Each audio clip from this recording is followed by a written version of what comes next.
SLBC సొరంగంలో గల్లంతైన వారిని గుర్తించడంలో సహాయక బృందాలు పురోగతిని సాధించాయి. 14 రోజులుగా నిర్విరామంగా సహాయక చర్యల తర్వాత ఒక్క మృతదేహాన్ని వెలికితీశారు. ఆ మృతదేహం గురుప్రీత్ సింగ్ అని భావిస్తున్నారు. ఇక మరిన్ని వివరాలు మా ప్రతినిధి స్వామికిరణ్ ప్రత్యక్ష ప్రసారం ద్వారా అందిస్తారు. శ్రీశైలం సొరంగ మార్గంలో సహాయ చర్యలకు ఈరోజు పురోగతి లభించింది. ఈరోజు మొట్టమొదటి మృతదేహం అనేది బయటకు వచ్చింది.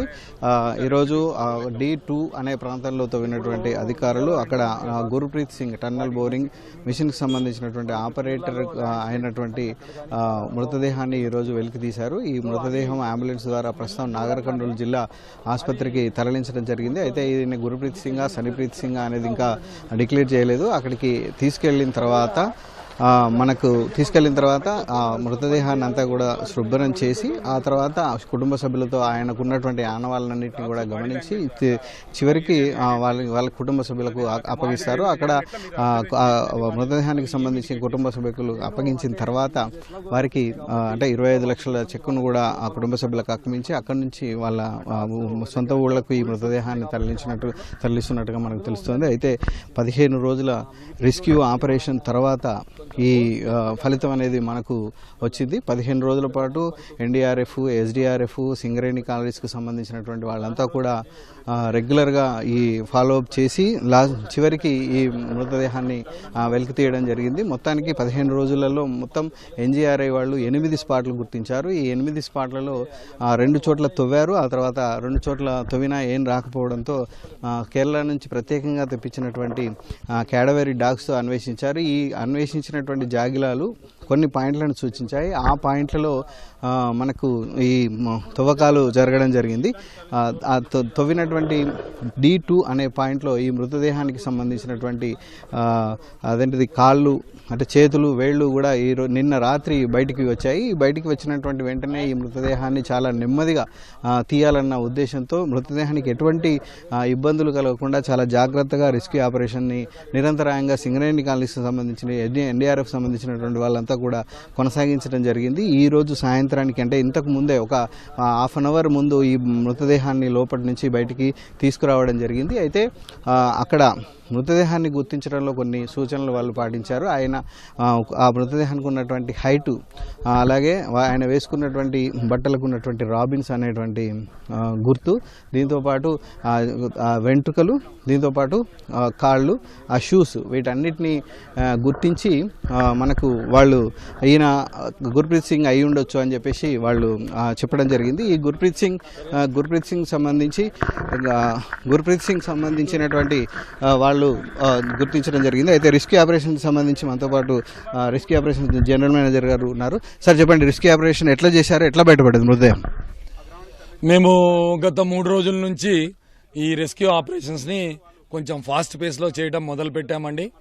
మా సింగరేణి మేనేజ్మెంట్ మాకు స్పెషల్ ఇన్స్ట్రక్షన్స్ ఇచ్చారు, ఇక్కడికి వచ్చి హెల్ప్ చేయాలి, కొంచెం స్పీడ్గా పనిచేయాలని చెప్పేసి.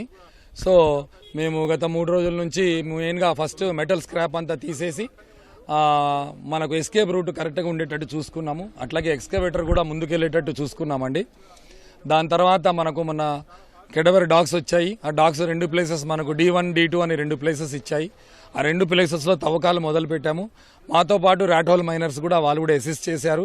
దాని తర్వాత వాళ్ళ మనుషులు తక్కువ ఉన్నారు కాబట్టి మేము కూడా 2 హోల్స్ పూర్తిగా కంట్రోల్లోకి తీసుకొని, ఎందుకంటే స్టీల్ అది కటింగ్ అంతా ఉంది, సో అక్కడ మా అవసరం ఉంది కాబట్టి ఆ రెండింటినీ కూడా మేము కట్ చేసే తీయంగా నిన్న మిడ్నైట్లో చేతి ఆనవాళ్ళు D2 దగ్గర కనిపించిందండి. అక్కడి నుంచి మేము కోషిష్ చేసి, కాకపోతే మనిషి మీద 7 లేయర్ల స్టీలు ఒకదాని తర్వాత వచ్చి ఉన్నది కాబట్టి అది కటింగ్ చేయడానికి మనకు తీసే దేహము కొంచెం కూడా డ్యామేజ్ కావద్దు, మంచి స్థితిలో ఉంది కాబట్టి ఆ మంచి స్థితిలోనే పట్టుక రావాలి అనే ఉద్దేశంతో ఇంకో 12 గంటలు టైం తీసుకొని మెల్లగా ఒక్కొక్కటి తీసి మేము తీసుకొచ్చామండి. మాకు NDRF, SDRF, railway demolition team Kazipet Warangal వాళ్ళు,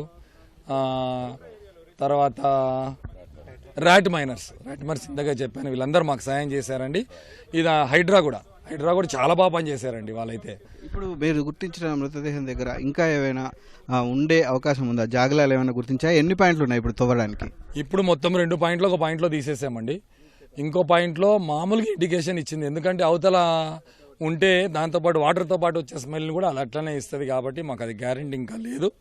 కాకపోతే ఇక్కడే దొరికిన దగ్గర మనకు దొరికే అవకాశాలు ఉన్నాయి కాబట్టి ఆ పనిలో ఉన్నాము. సెకండ్ షిఫ్ట్ ఇప్పుడు కంటిన్యూగా నైట్ షిఫ్ట్, రేపు మళ్ళీ టీమ్స్ కూడా అవసరమైతే పెంచి మిగతా ప్లేసెస్లో కూడా మేము ఎదుగుతూ మా ప్రయత్నాలు మేము చేస్తామండి. బాడీ పొజిషన్ ఎట్లా ఉంది? అంటే మీరు తవ్వారు కదా, 15 రోజులు అయింది కదా చిక్కుకొనిపై, సో బాడీ పొజిషన్ ఎట్లా ఉంది? పొజిషన్లో తీసుకొచ్చామండి. ఓకే, ఇంకా మిగిలిన ఆపరేషన్ కంప్లీట్ కావడానికి ఎంత టైం పడుతుందని మీరు అనుకుంటున్నారు? ఇది చెప్పలేమండి. రేపు పొజిషన్ బట్టి ఈ ప్యాచ్లో మంచి ప్యాచ్లో ఉంటే తొందరగానే తీసే అవకాశాలు ఉన్నాయి. సరే, థ్యాంక్ యూ సార్. ఇది సింగరేణి రెస్క్యూ ఆపరేషన్కి సంబంధించినటువంటి జనరల్ మేనేజర్ చెప్తున్నారు. ఈ రెస్క్యూ ఆపరేషన్ 12 గంటల పాటు కొనసాగింది. ఆ మృతదేహానికి ఎలాంటి ఇబ్బందులు లేకుండా, దెబ్బలు లేకుండా నెమ్మదిగా వెలికి తీయడం జరిగింది. ఇంకా D1 పాయింట్లో కూడా ఇప్పటికీ కూడా అక్కడ కొనసాగుతున్నాయి. సో కొనసాగుతున్నటువంటి నేపథ్యంలో ఎప్పటికీ సహాయ చర్యలు పూర్తవుతాయనేది చెప్పలేము. జాగిలాలు గుర్తించినటువంటి ప్రాంతాల్లో మృతదేహాలు ఉండొచ్చు అన్న అనుమానాలు ఇక్కడ వ్యక్తం చేస్తున్నారు. ఎక్కడైతే పాయింట్స్ సూచించారో అన్ని పాయింట్లలో కూడా తవ్వకాలు జరిపి వీలైనంత త్వరగా సహాయక చర్యలను పూర్తి చేస్తామని చెప్పేసి సింగరేణి కాలనీకి సంబంధించినటువంటి రెస్క్యూ ఆపరేషన్ జనరల్ మేనేజర్ చెప్తున్నారు. అయితే మొత్తానికైతే సహాయ చర్యలు అయితే ముమ్మరంగా కొనసాగుతున్నాయి. ప్రస్తుతానికైతే వెలికి తీసినటువంటి మృతదేహం నాగర్ కర్నూలు జనరల్ ఆసుపత్రికి వెళ్ళింది. అక్కడి నుంచి వాళ్ళ కుటుంబ సభ్యులకు చేరనుంది. ఇది సొరంగ మార్గంలో కొనసాగుతున్నటువంటి సహాయ చర్యల పరిస్థితి. Vote studio.